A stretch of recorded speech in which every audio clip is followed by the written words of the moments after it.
Welcome everybody to our regularly scheduled BrightID AMA community call.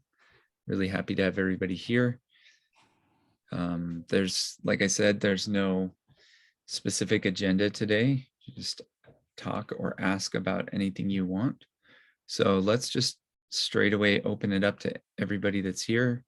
Is there anything on your mind that you want to talk about? Any questions that you've had recently that maybe this group here can help you with?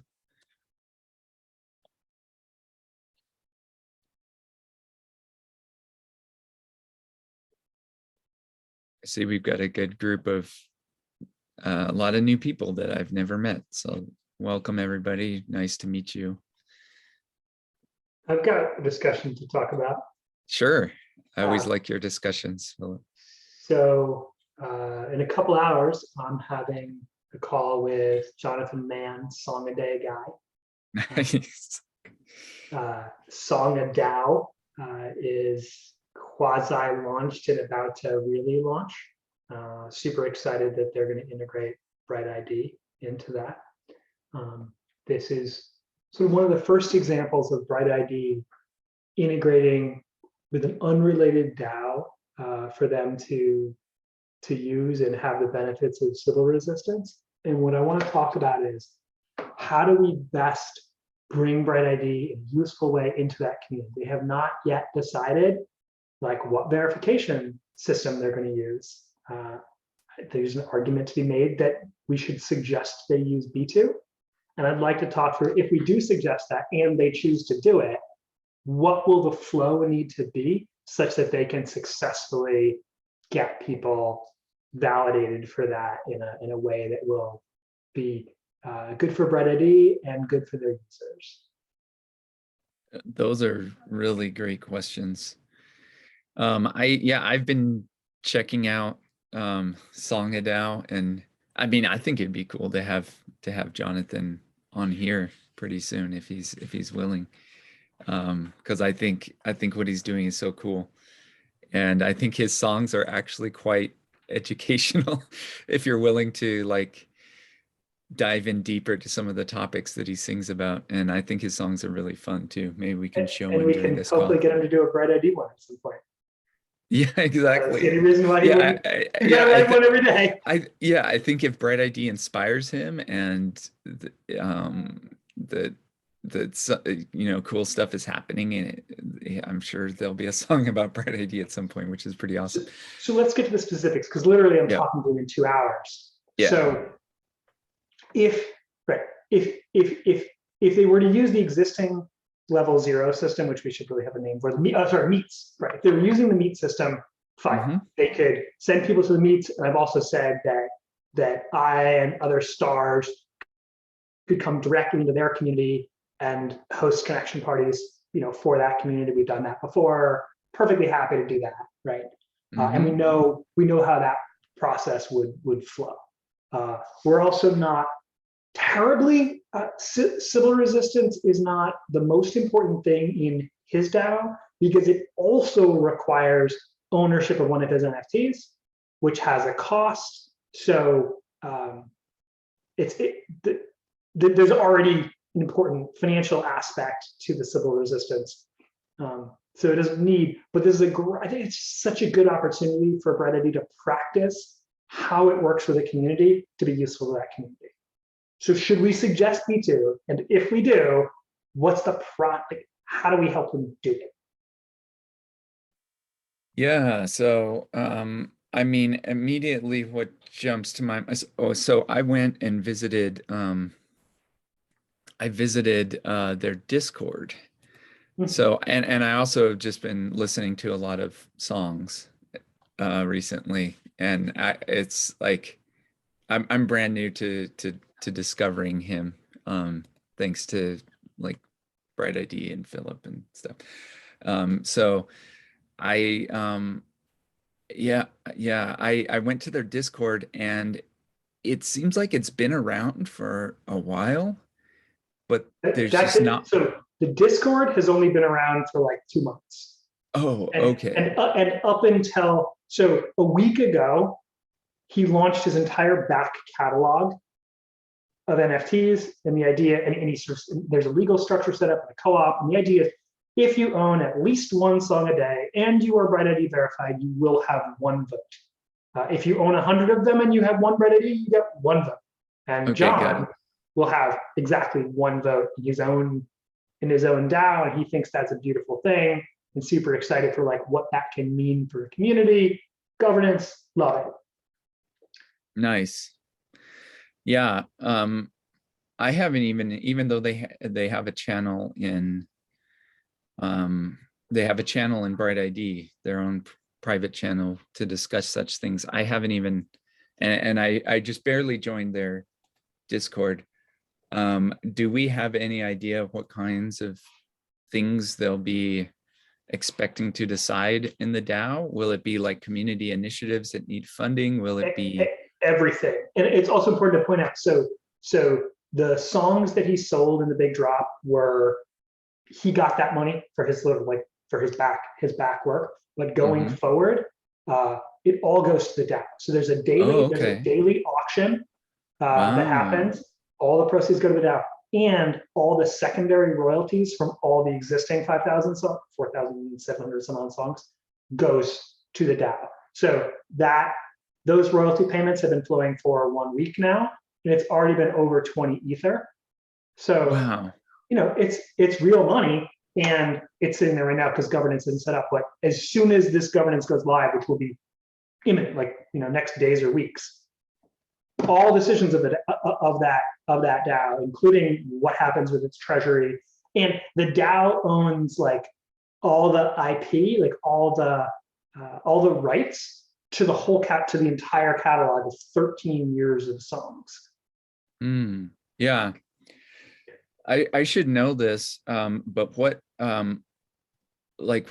stack of DAO tools other than BrightID is he using? Are they using? Yeah. Like, is the DAO going to evolve, or is it already like pretty much got a good stack of tools chosen out? I do think it'll continue to evolve. So I know it's using Noble as it's like the tech that links all the pieces. And he's been working a bunch with Raid Guild to design how things work. Got it. So, like, I don't know like what voting mechanism it's gonna be. And Noble, just to be clear, is a way to like link up a bunch of like Web 2 and other stuff like that, so that Web 2 and Web 3 tools. Right, Web 2 and Web 3 tools, so that they can be under the control of a DAO.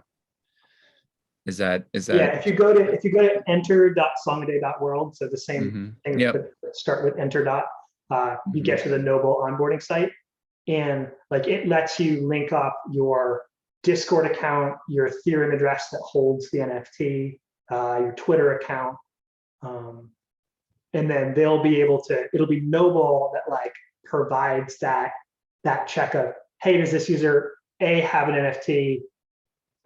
B have a Discord, 3 have a BrightID, a validated BrightID, like that pulls those different pieces together. Yeah. So, what about? So, obviously, to get a vote, you have to hold an NFT. Do they have something in place to prevent me from just like transferring my NFT around to 100 times? And well, I guess BrightID is the thing for that. Yeah. So what if I acquire, what if I join the DAO and then sell my NFT, so I no longer hold any NFTs? That am I now shut out from the DAO, or can I still continue to vote in the DAO? So my answer would have been that you'd shut out. He wrote one weird thing on Discord once that made it sound like maybe not that way, but I would assume it's going to be that if you don't hold the NFT, you've lost your vote. Like, that's how Collab. Anyone that's used like the Collab bot, it's regularly rechecking. I don't know how often the refresh happens, but if you move your NFT, you lose access pretty fast.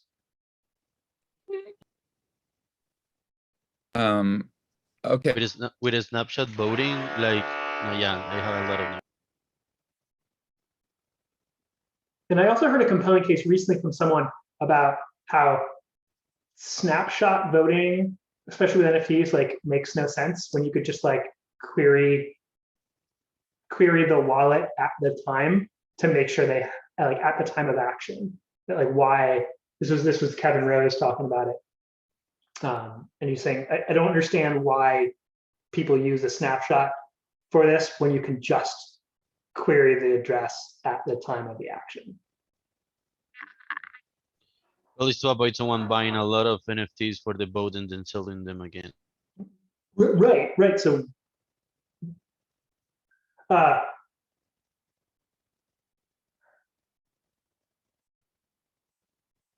see. And the snapshot. Yeah, but like that logic, like it cuts both ways. Which is also the beauty of why putting BrightID in it, because playing a game like that is much harder if you have to coordinate it among a bunch of people.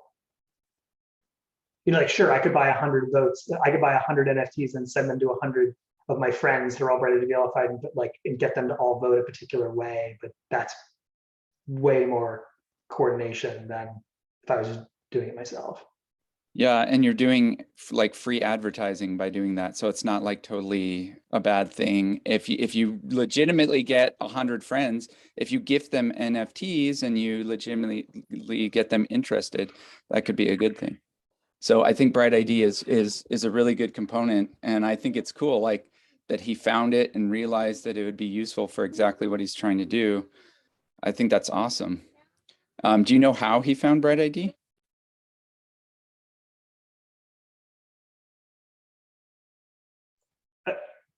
I don't directly. Like I said, I'm talking to him in 2 hours, but I mean, he's quite plugged into sort of everything Web3. So, you know, I think that the people that are plugged into Web3, almost everybody's heard of BrightID. The community is not nearly as big as we think it is, as most people think it is. And I think the name recognition of BrightID, not everyone's on it, yeah, obviously, but they're sort of like, oh yeah, I've heard that thing. Yeah, so we should talk about like what verification would be the best for him. So we looked we know that his Discord is just ramping up. It wasn't very big the last time I looked at it. And so it seems like maybe his audience hasn't moved over, or maybe a lot of his audience hasn't figured out this DAO thing, or even figured out this Discord thing, and they're still like lagging behind.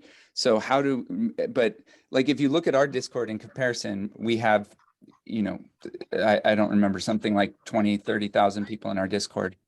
But so potentially the BrightID community could like give a boost to his Discord, like bring a bunch of people in. You know, the interactions that happen in Discord could sort of be driven by our community. We could help out with that. So I don't know, that's when I think about it, I think that maybe like a meet is a good like a good first step. Like figure out where the community is going to meet, figure out how they can like find each other and engage with each other. Because to be able to get verified, you need to make connections with other people. So it makes sense when you've got a community, if you're trying to foster a community, if you're trying to get your community to get to know each other, then maybe a meet is actually more appropriate than B2, which is like connecting to people that you already know, have known for a long time, and that's how you get verified with B2. So I don't know, because that might be more of a stretch for his. It depends on what his goals are. If the goals for SongADAO, if the goals are to like foster a community that gets to know each other and becomes friends, then maybe Meet is actually a better verification. What do you guys think? And it can also be a combination, you know. Yeah, exactly. Like I suggested when I talked about doing meets for them specifically, I said, look, we could come on we could talk about music, we could hang out, talk DAOs. BrightID only needs to be 5 minutes of that meeting. And people sort of come to that as a connection. And then maybe as they get to know each other, because we hang out in those things, that they like upgrade people over time. And it helps them get better B2, but maybe Song DAO itself doesn't need B2.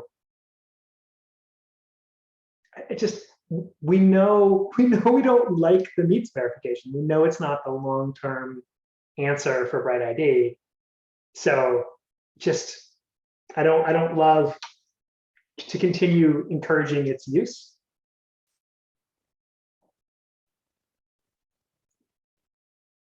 Yeah, that makes sense. So we could do a combination of because you can combine verifications. It could be a combination of meet and maybe a low B2 level. And just because B2 is kind of experimental, we could look into use this as kind of an experiment of like, how is the B2 experience for people? Are they able to get a certain level of B2 verification, and what's the appropriate level for this? We could start out low and then increase it. You could start out maybe requiring B2 level 1, and over time you could say, well, okay, well, that's too easy. Let's raise it to B2 level 3. People don't seem to be having any problems achieving B2 level 3. So, I mean, if this is something that they're willing to experiment with, we could definitely try it out. And I hear what you're saying about like moving away from meets. But I think it does have to do with the goal of the community. So I will say that I definitely do want to get away from meet as like a verification level that we use. But I think that meet transitions pretty easily into Aura when Aura is available as a verification level. Whereas like B2, I think it also like B2 transitions into Aura, but I'm not sure if I don't think like meets transitions into B2 very well. So I think if you start out with meet and then your goal is to end up with B2, I'm not sure how that works. I'm not sure that does work, but maybe, I don't know. I mean, it'll be interesting to see which one's becomes more important, or maybe Aura is the new meets. Maybe Aura is like meets on steroids, and like B2 is like some other option that's like if you don't have I don't know, it's some other backup option for Aura or something like that. So I'm not too worried about starting out with meets and then going down the Aura path, because I think that Aura will be at least minimally viable pretty soon.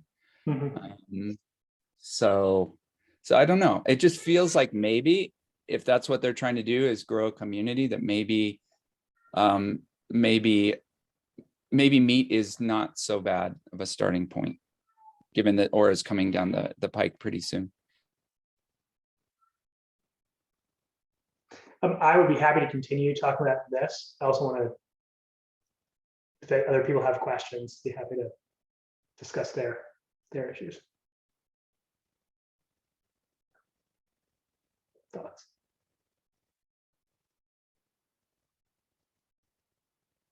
So Victor points out that meets has an educational purpose too, which is really cool.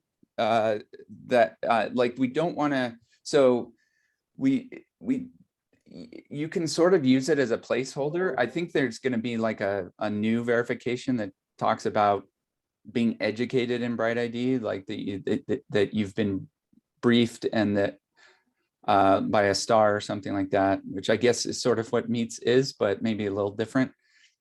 And you've learned enough about BrightID that you're not going to sell your BrightID, and you know things like how to set up social recovery.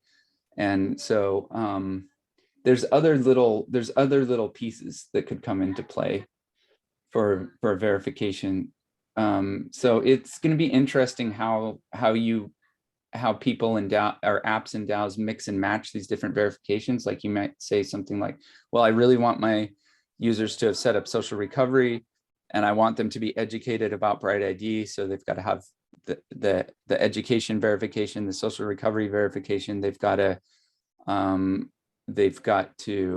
have, like, I don't know, either like Aura level 1, B2 level 1, whatever they, some other thing that goes along with those things. But yeah, that's a good point. The meat isn't complete. Like meats, maybe meats in the future evolves into this education verification. Maybe meat itself becomes less important, and sort of turns into like individual seed connections, because I think there'll still be a use for that.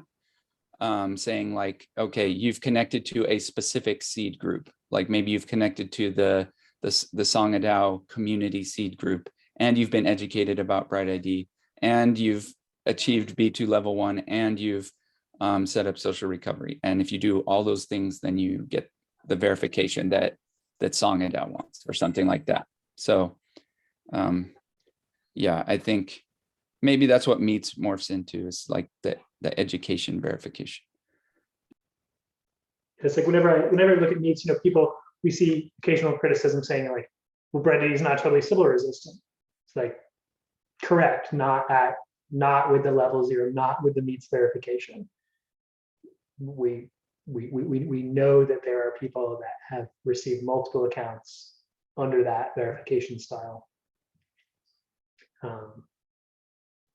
Yes, I just want there to be a verification style that is the Sybil resistance that we know that this general framework can provide. Right. Hey, I'll throw out a public challenge.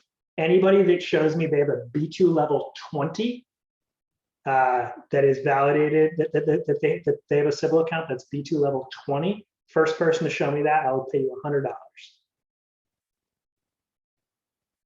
B2 level 20, first one. Yeah, that's an awesome challenge. I remember when you issued a challenge for the meats verification. That, yeah, you're right. That showed pretty quickly that small scale civil attacks are not too challenging for someone who's willing to invest a little time into getting the meats verification for their Sybil accounts. But we definitely expect B2 to be much more challenging for that. And yeah, you're right. We want to be able to say, okay, we've got something that works even against the small scale Sybil attacks. And that's what I like about having B2. But I will say that you're right, that not everybody, it's not that crucial to everything. And maybe it's not that crucial to Sangha. So there's this balance between, can my users actually get it without it taking too long or being too much of a headache, versus can we actually say that we're not letting in 5 people per or 5 accounts per person. So I think it is nice when we can have something that we can actually say, yeah, this stops those small scale Sybil attacks.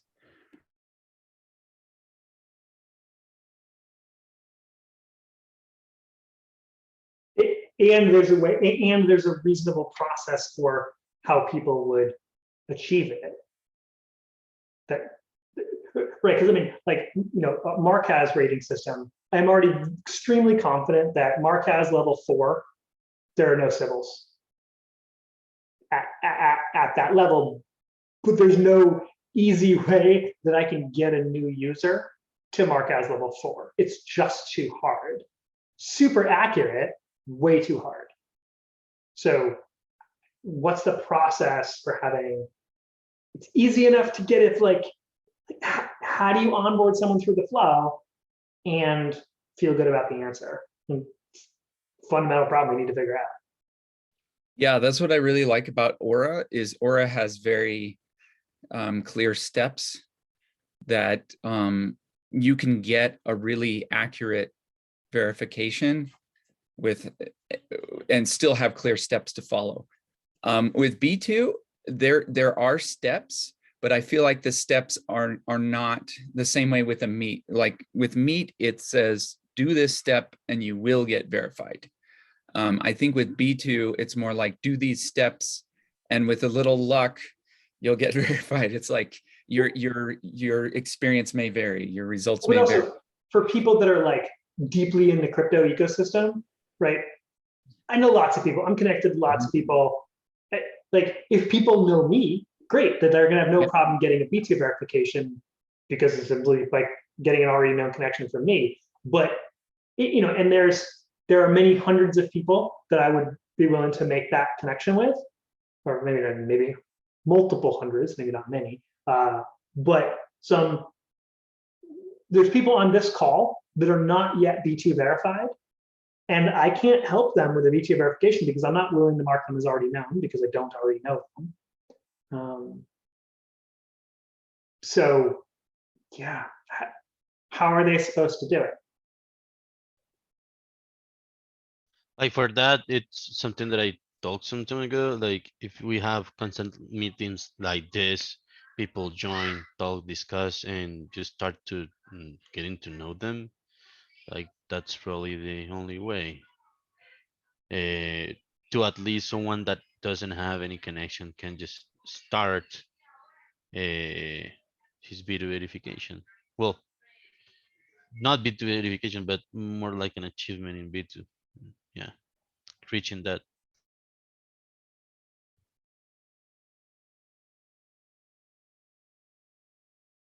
So Mustafa asks, does BrightID have scalability to go to billions of users? And I'll start off by saying that has always been the goal. A fully successful BrightID means every person on the earth has exactly one. Short of that, BrightID has not reached its full potential. Could it scale to that today? I'm sure it couldn't. Billions a really big number. Aura is so far the best concept that we've come up with for pushing out into communities such that we could have a verification method that is both mathematical, incentivized, and self-policing. And the beautiful thing about BrightID at its core is it is not dependent on any one way of doing the analysis. So Aura is not going to be perfect, but all the actions that people take in BrightID to work up to any of these verification levels, any of these algorithms we're using now, all the work, all the connections people made, when we come up with a better analysis method, all that work is already still there. And then it just gets crunched in a different way. So that's the hope of like how this cat and mouse game can scale to the biggest. Happy to have a dev talk about other scalability challenges sort of on the computational side. Yeah, I think if Maddie were in here, he might be able to talk about the scaling behind B2 and how it's possible for that to scale up. I think, yeah, I'm not too well versed in that. I could probably guess, but it might be a wrong guess. Like he may have different things in mind that are not documented yet about how it's supposed to scale up to world scale. But I think it's like a lot of these new verifications are, the first step is not try to tackle the global scalability, but just to tackle like, can we get it to work? Can we get it through the bootstrapping phase where people can actually start using it in apps and people can actually start getting verified? So I think that's where we're at, is just seeing how many people we can get B2 verified. Is it working as we hoped? And then, like I said, Maddie may have some idea of how it's going to scale the global scale, but I don't know for sure what that's going to be. But I agree with you with Aura. I do have like, I have that mapped out. I have a mental model of how that could scale to global scale. I think that is certainly a scalable one.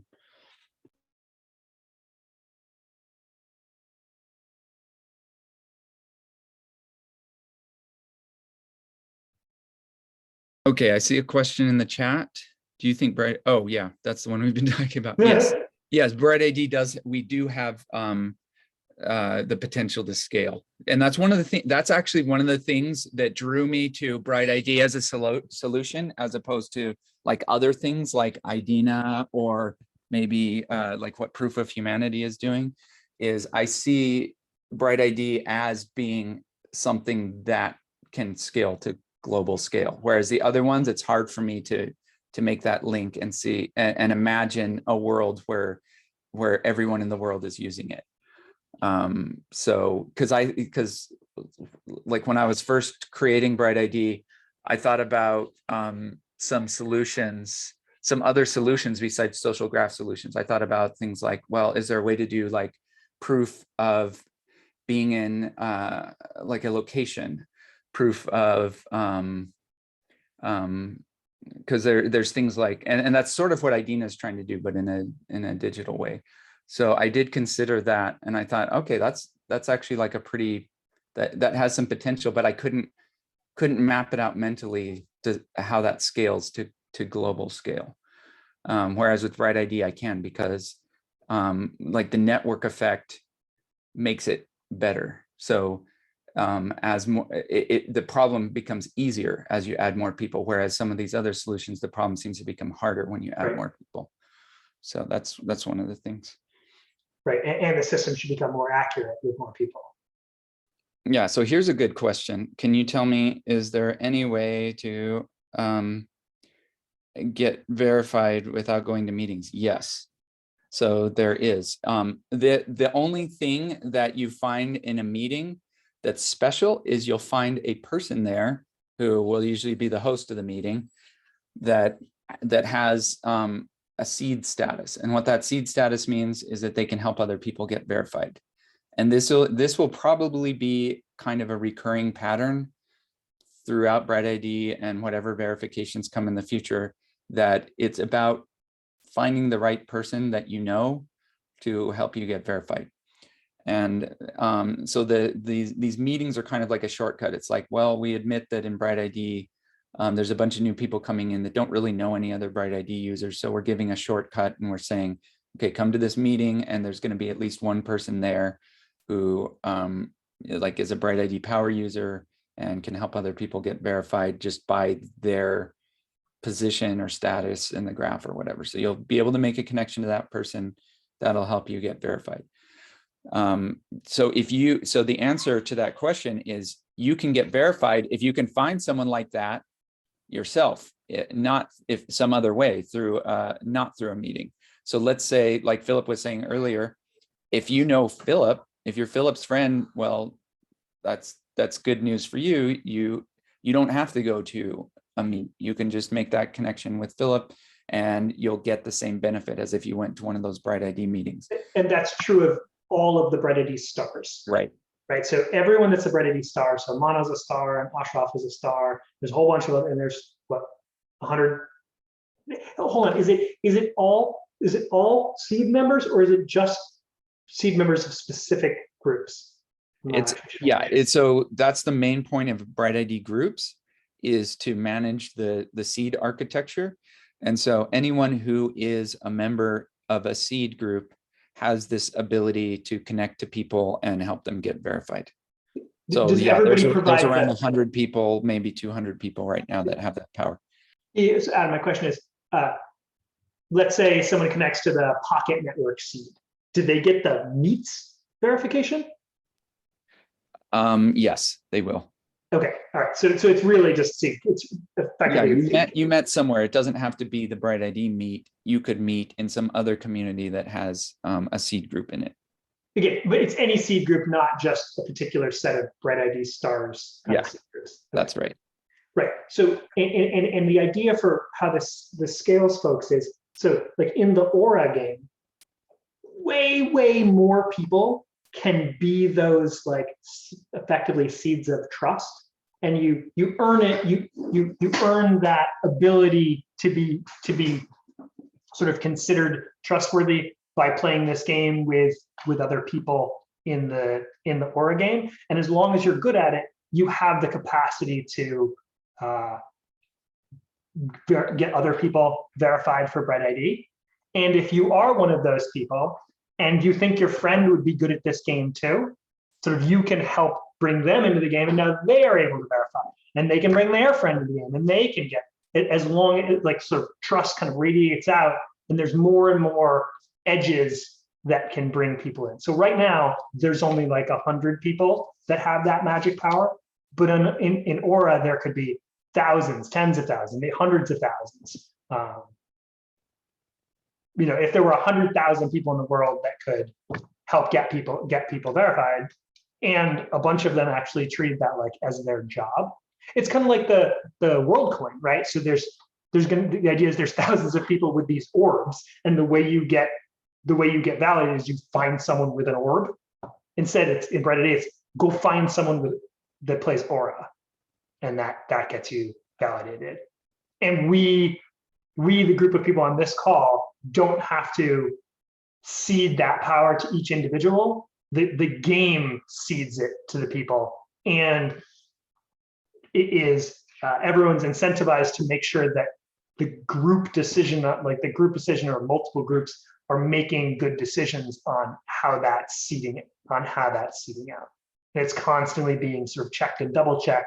And you should be incentivized that, like, if you find there's a Sybil ring over there, here's the mechanism that you use to report it, and like you'll get paid out for the fact that like you broke the bad region of the graph.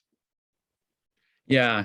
And so if you want to learn more about Aura, I put up a post in the BrightID forum, forum.brightid.org, about Aura, if you want to take a little bit of a deeper dive into Aura and how it works.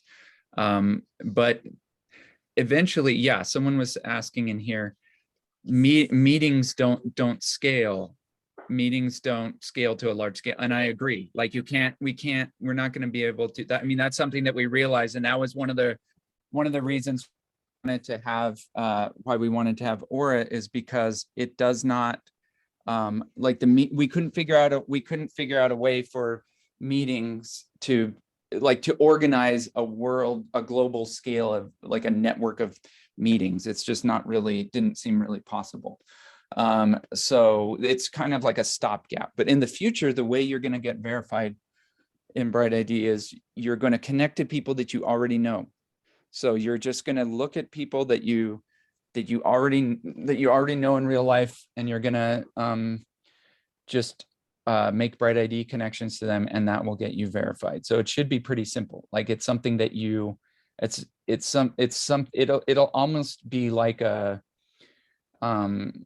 just like a normal social thing. It's not something that you have to do very often, and it's just something that it's going to be a lot easier than, say, going down to the passport office and trying to get a passport, and that multi-week like filling out lots of forms. Instead, it'll just be something that happens naturally, probably among your friends or family, your social groups. You just make a few connections to people that you know. The chances will be very high that someone within your existing social circles will be using the Aura game. Not everyone has to use the Aura game, but if all you need to do is have someone that you know that does use it, and that's your ticket to getting verified. And if you find that you don't know anyone, and like that, well, that's perhaps a great opportunity for you to do the work to get into the game, which will be harder. But if no one you know is in it, that's like great opportunity for you to be the one that brings it to them, right? It's easy. Exactly. It's easy pickings, because well, everything has not been figured out about Aura. The concept has always been that, like, if you bring new information to Aura, and that information turns out to be right. So, you know, if you go into a village and you validate a bunch of people that have never heard of BrightID, when you first do that, it looks like a Sybil attack because you're the one bridge, and then there's all this, looks like a bunch of Sybils. But if they are real, eventually they should be pretty easy to get them connected to the rest of the graph. But you were the first one to bring that information to the table. That is valuable. So you could be rewarded for that. If everyone you know is already on BrightID, it's not that valuable for you to like be the 20th person to be like, yep, I trust Adam and BrightID. Big deal. The network already trusted Adam. But if you do it to Jane, we've never seen Jane before, that has value. Yeah, it has a lot of value to you as a new Aura player, because you basically have this green field of being able to verify a bunch of people that haven't been verified before and add a lot of value.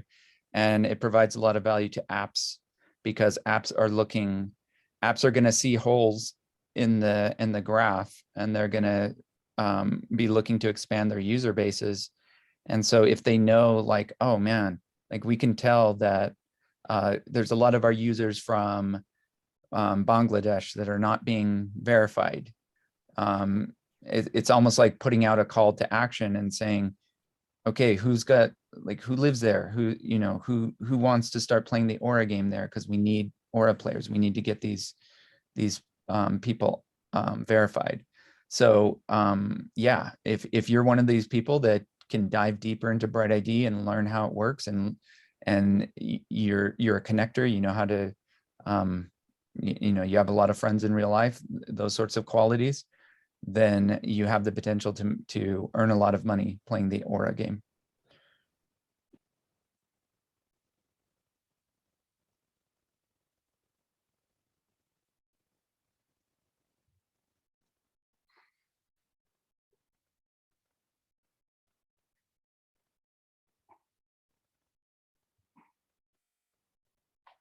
Nice. We got Granny Crypto entering the meeting. I'm gonna, in my mind, imagine that it really is like a grandma that's into crypto, and I think that's awesome. I know in Bankless, they've got this one old guy who's like 80 years old, but like is like doing his best and like doing all the crypto things. You know, he got into MetaMask, years ago, and got an ENS name and did trades on Uniswap. He's just a regular old guy. But Bill Ford, that's his name, Bill Ford. They talk about it, they bring him up. They're like, dude, if Bill Ford can do it, so can you. So I hope Granny Crypto really is. Nice. Yeah. So we have a few more minutes. Are there any other questions? Should we play a Song and Dow song? When will we see an AMA on Aura? Yeah, that's a great question. Like I said, there's the forum post if you go to forum.brightid.org. But it's yeah, I mean, there's a lot more information that needs to come out about Aura. And Aura has not launched, other than as a verification. It hasn't launched yet, but it has launched as a game in closed beta, where you can like send energy to your friends and rate their honesty and all these things that go beyond what you do in the normal BrightID app, which is just for linking to apps and getting yourself verified. The Aura game goes much deeper than that. So yeah, I mean, if you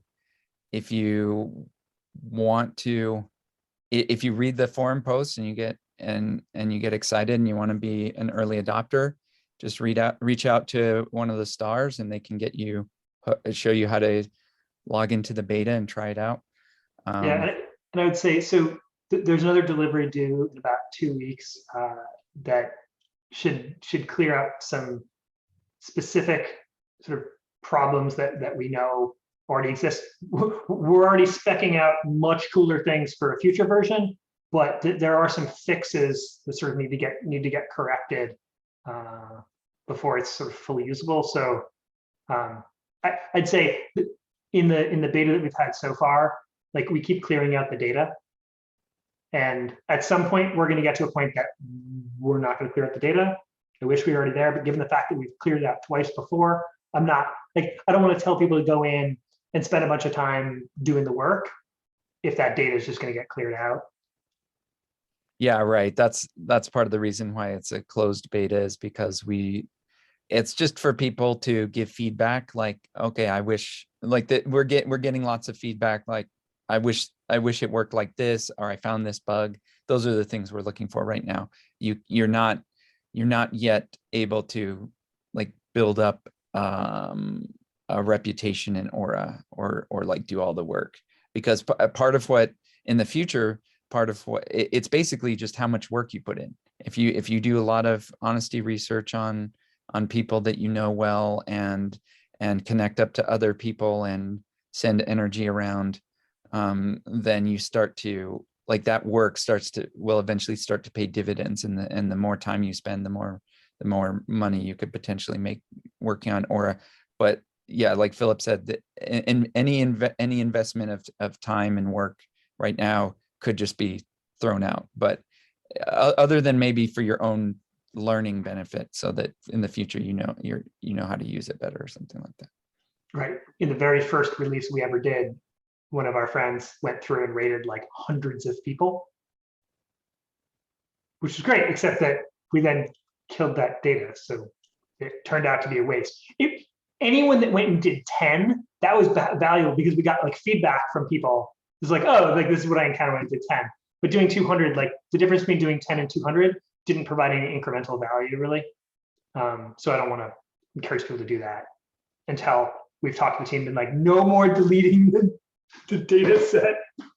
We're keeping it from now on. Yeah. Let's see, any other questions? Like, can we show one of Jonathan's songs? Or will it just be really bad quality? Yeah, it's usually bad. It's terrible quality quality. over Okay, so Zoom. we won't try it, because like Yeah. everyone's saying GM in the chat, and his GM song is popping into my His mind. GM song is pretty epic. Yeah. GM. I regret not being in that video. I do know some of the people. If you watch that video, you'll recognize some people. Yeah, I recognize some people. Yeah. So you had the chance to potentially be in that? Yeah, so I've been following Song a Day for about a year, and sort of enjoying it on most days.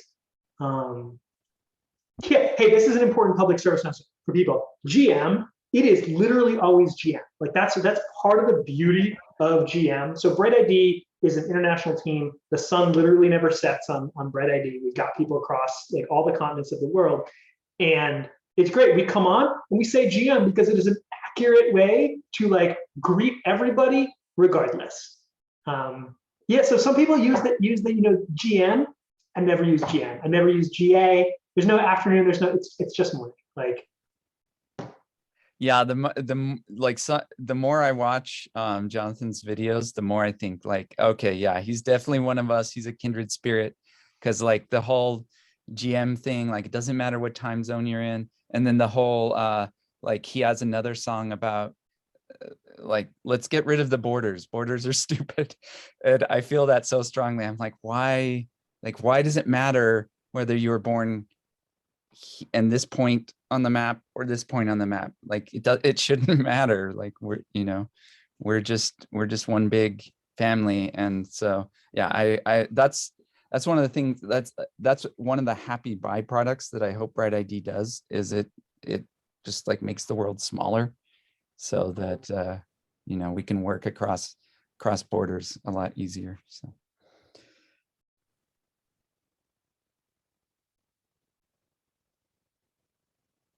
well, I think we better close it up, because we're getting close to the time, and there's connection parties and other stuff. What's the next connection party that's coming up?